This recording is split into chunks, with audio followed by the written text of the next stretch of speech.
and welcome to another episode of The Glass Girls, brought to you by Regency Glass. I'm Nat. And I'm Lauren, and today we have Deb Fitzmartin on the podcast, who is our Quality and Health and Safety Manager, and Steve Massett, who is our Director of Sales and Marketing. Hello. Welcome to the podcast. Hello, everyone. Thank you for joining us. Welcome. So we just want to start off really with your role and what you do here at Regency and your journey to where you are today. Okay, so I've always worked in quality. Started off as a very young girl, I won't divulge my age, but many years ago, as a lab technician working in the automotive industry. And it went from there really. So I don't think it's something you choose. Quality is in it, something you fall into. Did about a 12-year apprenticeship in automotive industry. So not the easiest place to be, but it's where you cut your teeth. And joined Regency, I think about 97, and then onward into quality at Regency. So yeah, it's probably been my working life in quality and health and safety and environment. Probably that just comes with it all. So yeah, learned off a really good manager when I was young. So yeah, he was a great guy to learn off. Lots of influences, but it's the same practices and theories, just a different industry. So when I came here, I didn't have a clue what everyone was talking about on glass, but you pretty much learn, and I seem to have stopped here for quite a long time now. So yeah, so that's me and general day to day. So here at Regency, we run the quality management systems. That's right through, so that incorporates from goods inwards, in process, final product.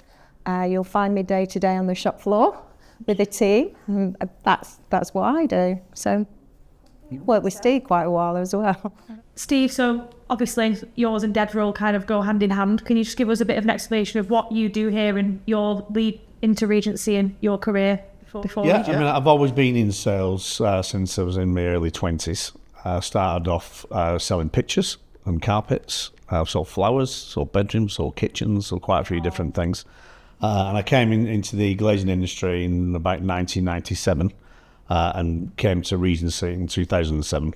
And my role here is looking after customers, looking for new business, giving a lot of advice on what products people should be using in certain applications, liaise with Deb a lot on any issues we might have with customer quality, and generally just look after the customers and bring in new business. That's my role. Who would you say is the biggest influence on you in your work? Well, currently, at Regency itself influences what I do, and there's a lot of professionalism here. And when I look around in the industry, I think sometimes it's a bit lacking. And what we do here is at the top end. So in the way I deal with customers, the way that I deal with the people who we work with. If you look around at our facility, our equipment, everything we've got influences what I do on a day-to-day basis, really. And it's quite a good influence on me because it keeps you on your game. So that's really a strong emphasis on how I operate. But over time, if I look back who made me go into sales, it was the guy who I first worked with when I was in my early 20s. And he was just determined I was going to be a salesperson for him. And that's how I ended up in sales, really. He saw it in you, and then the rest is history. Yeah. What about yourself, Deb? Who would you say your greatest influence is? Worked with some great managers at great companies, so I'm lucky. But probably my mum, if I'm honest. So she was a strong lady. Her work ethic was phenomenal. Lots of traits that you see in quality, integrity. So yeah, hopefully she's proud of where I've got today. And she could be brutal as well. But yeah, loved a good party. But yeah, my mum for sure. I think some of the qualities you just described then, Deb, I think they definitely are some of the qualities that I would use to describe you as a person. And you know what? Some of the qualities that we really do drive home at Regency. So I think that's a great example. And we do. We kind of nourish that here. And I think it's all about, Regency is all about the people. So the qualities that we talk about are, I think they are within our brand, aren't they, really? Hopefully. I don't think we ignore things. So if we have an issue, then we're on it. Yeah. And we're on it in a big way. And I don't think some of the quite simple things that are, to our customers, are all annoying. We put a lot of effort at the back here to try and resolve them. No, I think listening to your customer is always key, isn't it? So you're always going to have an issue, but resolving the issue and then trying to eliminate the risk of that issue occurring is what we drive for every day. So we're constantly measuring, monitoring, constantly reviewing. And how I see it, how I've always been taught to see it, is on site. I am the customer, so that's how I teach my team as well. We're the customer on site. When we're off site, we're Regency Glass. But here we are the customer's eyes and ears. So we work hard to make sure that they get delivered the product they want every time, really. Yeah, so you're looking for a standard that you would expect to have in your house. Yeah, for sure. You've got to keep that standard, and I think keeping a tight line on that standard is what it's all about. And you can see the slightest deviation, you can correct something before it goes out of tolerance. So we're constantly measuring machines, raw components coming in process, final product, and we can see a shift before there's an issue, hopefully, and we can put that right before there's a product issue. So we do that daily. That's a day in, day out task. It's not an unusual thing. I think the systems that we've got in place here have been here for a long time, put in place by your dad originally, many years ago, 40 years ago.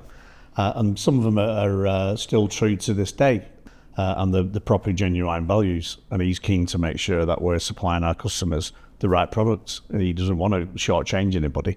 And I think the systems on the quality side of it, where from, like Deb just alluded to, then the goods inwards through to the calibration, checking every day, looking at product before it goes out, down to the simple things that we've got, how we load stillages, all lead to our customers getting a really good quality service. And it's not an accident that this is how good we are, in inverted commas. It's hard work to give our customers a consistent service. Yeah, I think if you look, one of the trends, you look on quality for 25, I think 24, 25, they say something like it's customer-centric quality.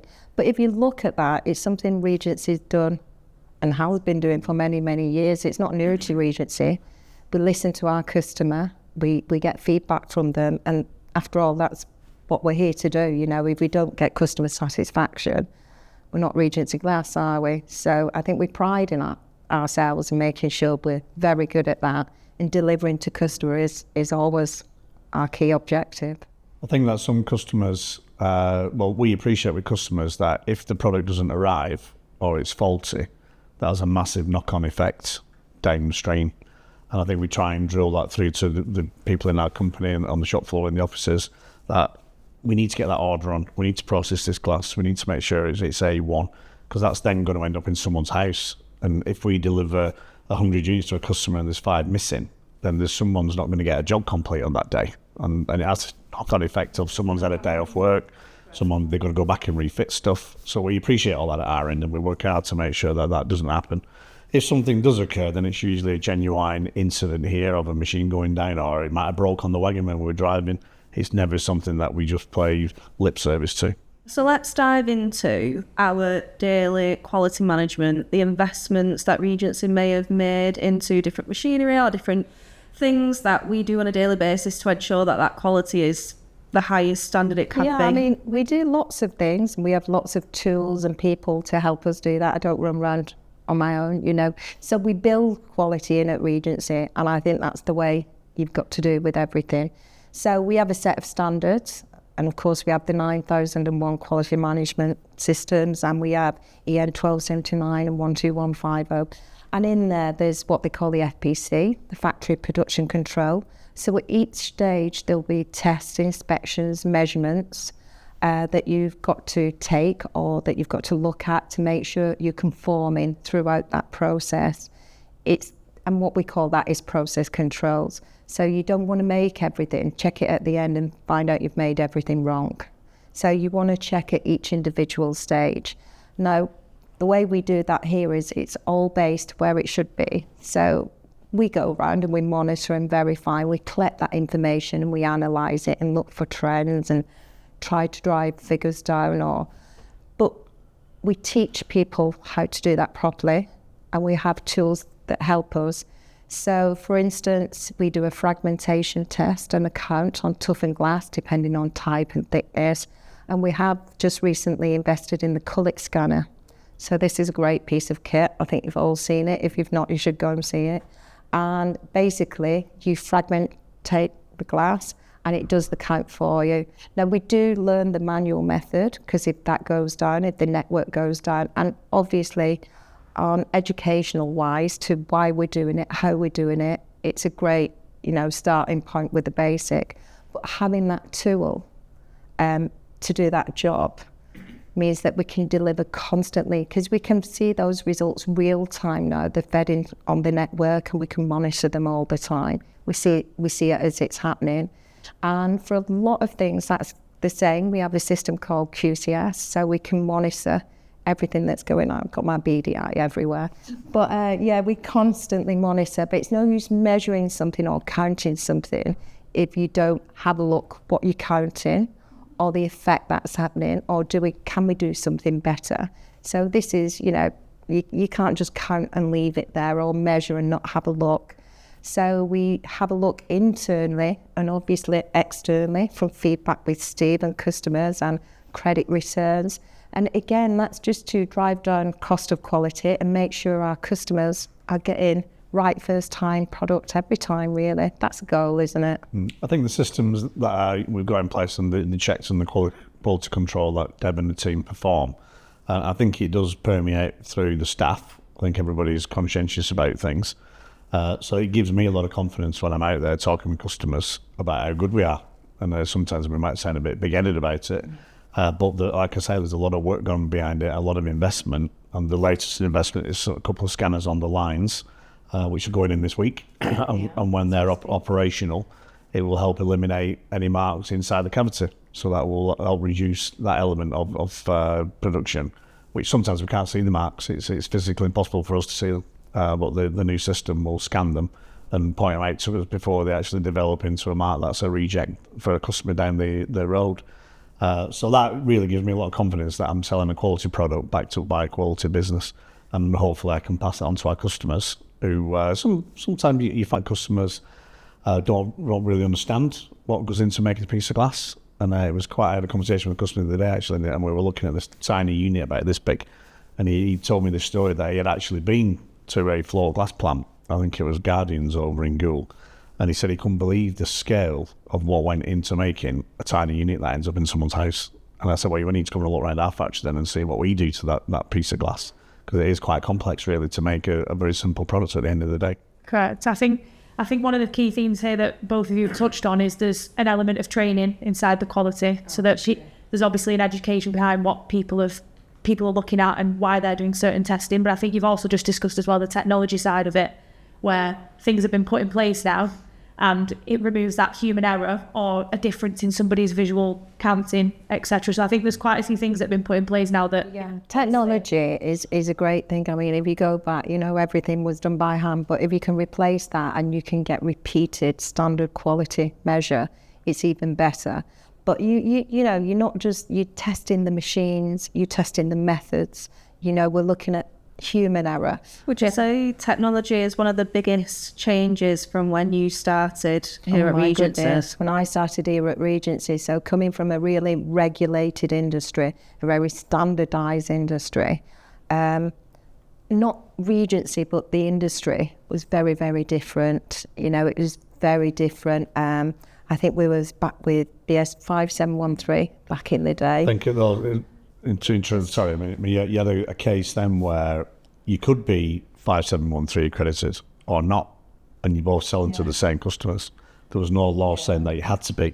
So some customers chose to go that way, and Regency did. And I think when I came to Regency, the difference I probably found was the industry was at that point, but Regency wasn't at that point. Regency was kind of big on quality anyway. So my job was easier, but the industry wasn't where it is today. It's so regulated. The standards that have come in, the legal requirements, the UKCA marking, the CE marking, the U values, we could go on. None of that was around back in the day. We were obviously kite marked at the time. I think it's just grown and the industry's grown.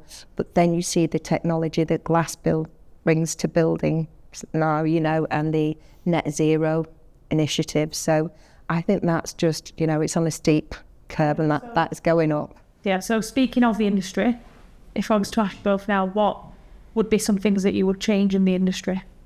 Steve? No, joking. I would never change this. For me, I don't know. I think the industry has changed, as I've just said. But I think sometimes we get, doubters, and we get people that they're a bit resilient to change. And you see the technology that's out there. You see, people like Regency Glass, and they are innovating, and we want to move with the times. And, there are challenges, but sometimes rather than taking on board the challenge, we spend too long moaning about it and whinging about it and debating it, instead of getting together as an industry and showing our leading light and moving forward, really.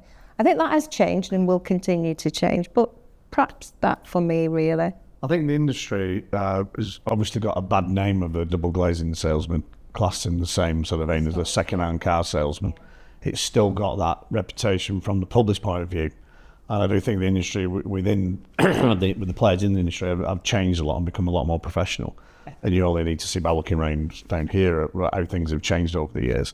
But I think you're trying to get that perception across to the public who are actually buying these products is a big challenge still.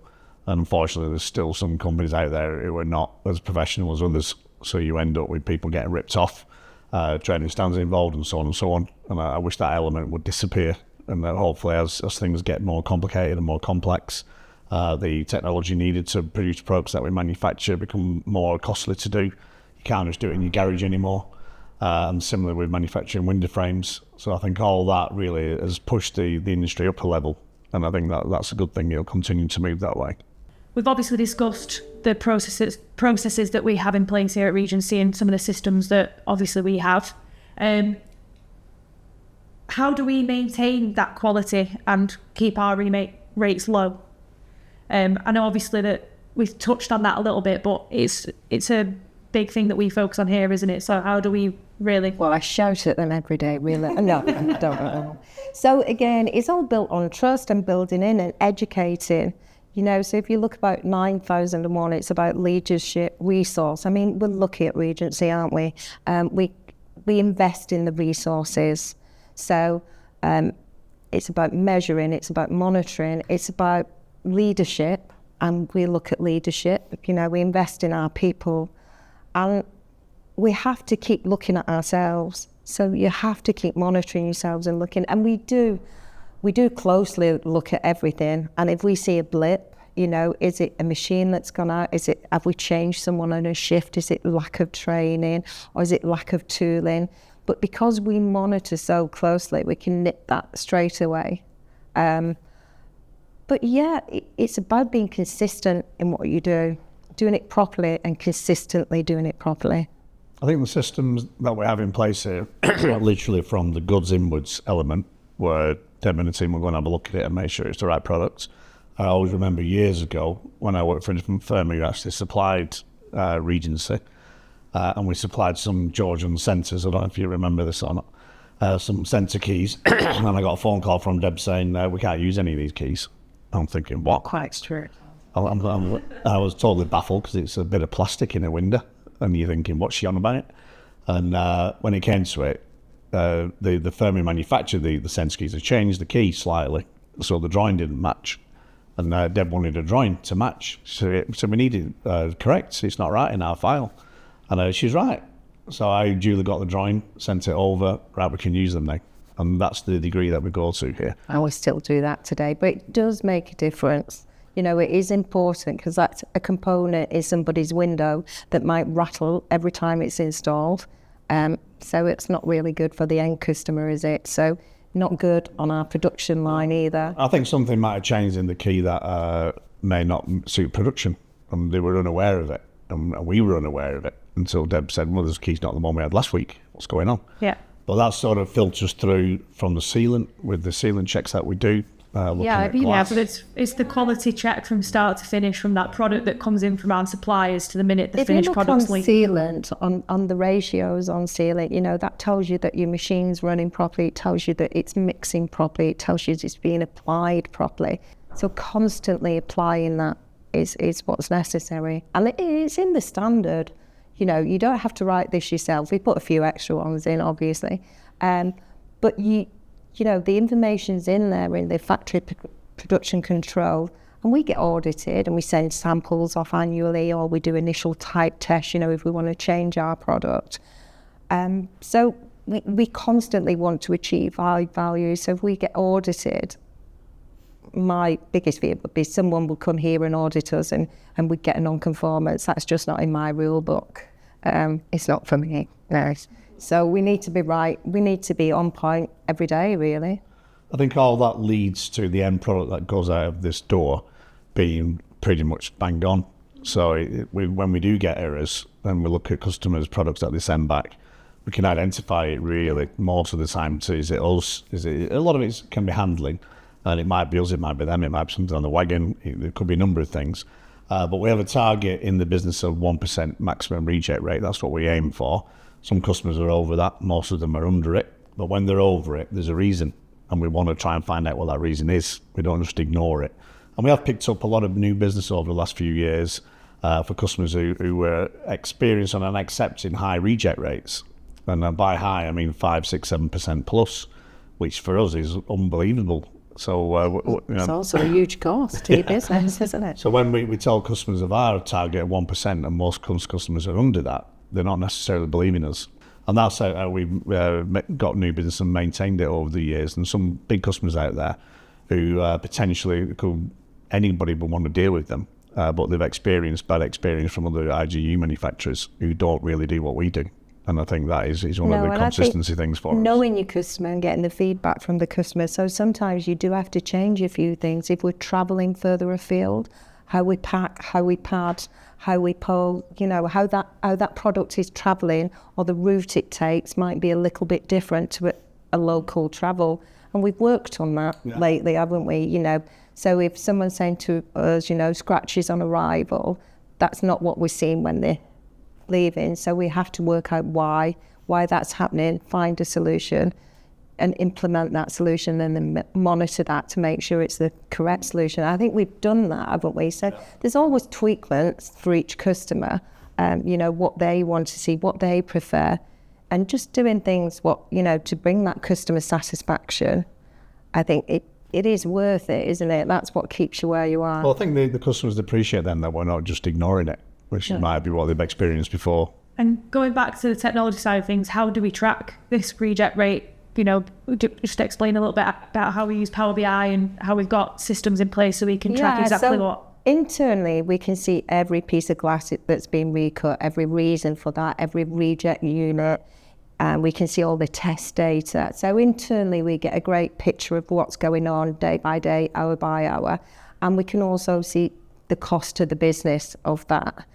Externally, if we're making remakes, if we're getting orders for remakes and we're getting reasons, I don't know, seeding glass, which will, you know, if we get a big increase on seeds, we'll be onto our supplier. So we work with our suppliers and customers alike, and we like to keep that level line of happiness for everyone. And it's, you know, it is about doing that, and we will look all the time at those reasons, the occurrence, so the frequency, what's our top reason, you know. It might be something scratching, or should I say, if we're producing broken quench when we're toughening glass, and can we tweak that setting? Do we need to tweak the furnace? It could be anything, can't it? So but you've got to measure internally and externally to get the full picture. But again, it's all going back to data, isn't it? Definitely. That data that's accessible. And now we've got the technology. So back in the day, you used to have to, you know, handwritten hard copy sheets, and you have to sit down and, you know, work out the area and then cost everything. And now we've got some great IT people, and I press a button and I can see it all. So yeah, I love it. I love it.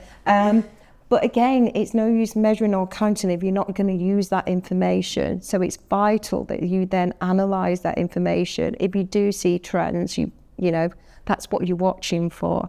Or not even if you need to, can you improve it? So can you just make somebody's life a bit easier by putting a bit of an adjustment somewhere or a modification? I think looking at the numbers is quite crucial. So when at the end of each month, when the sales figures are all finished and we've got all the invoices in and we know what we've sold that day and we know what that month and we know what's come back from customers, we can then look at each individual customer, which we do, and see what the actual remake request level is. So anyone who jumps above that 1% regularly, which hopefully there's not many of them, then we think, right, well, we need to deal with something different here. So we're looking at why is these particular customers consistently over that level, or have they had a blip this month? What's gone on? And we just don't ignore it. It's something that we work hard to try and address. I think it works for the customer as well, because they don't want to be sent a product which they've got to either get remade or delay a job or hold fitters on site. It's all added costs. So working with the customer, and we do work with them, we do have conversations, and we work in glass, so inevitably there's always going to be a scratch or a chip or a break. But trying to keep that consistent line, and then we can see when, there is an issue and we can deal with it quickly. I think the experience as well, and the way that we process glass here, I'm not quite sure everybody else does it, but the way we do it allows us to sort of pick out certain information. And as an example, I've had it a couple of times over the years where a customer will ring us up and say, I've got a problem with a particular plot, and there's something wrong with every piece of glass, and you think that can't be right. Yeah. And our experience from that is that particular, the two I'm thinking of, the examples, one of them had 7 different types of glass in it that were made on different days, probably different shifts, different batches of glass, different. It was just completely not one after the other. So I think some customers think that all their units come down the line one after the other, where they're random. The way we optimise the glass, it's random. So if you've got a fault, and this is a good thing from a point of view as well, because if the fault crops up and it's all over the place, then we know we've got an issue. Yeah, again, going back to the data, isn't it? You can see think trends as well, the advantage we've got as well, we've got 3 full manufacturing lines, 4 with the hand line, and we can see, if we have a problem and we get a supply problem, and we can see it happening on every line. We know it's not a line problem. So there are processes of elimination due to, the actual kit and machinery we've got, we're lucky to have. So we do well for monitoring, and hopefully our customers see the benefit of that, keeping those rejects low. I think the gas testing element of it that we do here is quite high tech as well. So the 2 gadgets we've got on the lines, which we use daily, continuously, hourly, then we know where we're up to with that gas filling. And it's quite often a question when customers come round asking us, how do you know there's gas in these units? How we put gas in these units? They've got no idea. So when they see the rocket ship we've got outside, which is full of argon, and I like to play a little game of gas roulette with customers on the shop floor, so they can pick any unit they want on the shop floor. I do it. And I'm quite confident. Yeah, keep your fingers crossed. And they can pick one and zap it. They can have a go themselves with this gadget that tests it, and it'll tell them instantly the result. It's a pretty neat piece of kit, because visually you see the spark to the gas. And it's not something you can see unless you have that piece of kit. Like a bit of Einstein kind of thing. So it looks good for a customer as well. But I think, again, keeping that consistent line, No, it makes sense. So we do always end the podcast with the same question. So as you both know, our slogan here at Regency is the difference is clear. So in your own words and experiences at Regency, what would you say the difference is? For me, for sure, is the people, the ethos. It takes a team. It doesn't take 1 or 2. It takes a team. And Regency is one big team. Always has been, always will be. And the people, people in any business, they're your biggest asset. I think for me, it leads on from what Deb's saying, because all the people, everything we do here gives us that consistency. So for me, the difference is consistency. So we're pretty constant in our quality, our service. It's not way up and way down. It's pretty strong. And that for me is the difference. But it comes from the staff and the people that work here. Thank you for watching another episode of the Glass Girls podcast, brought to you by Regency Glass. We hope you enjoyed it as much as we enjoyed filming it, and take a look on our social media platforms for other episodes that will be coming up soon. Bye. Thanks, guys.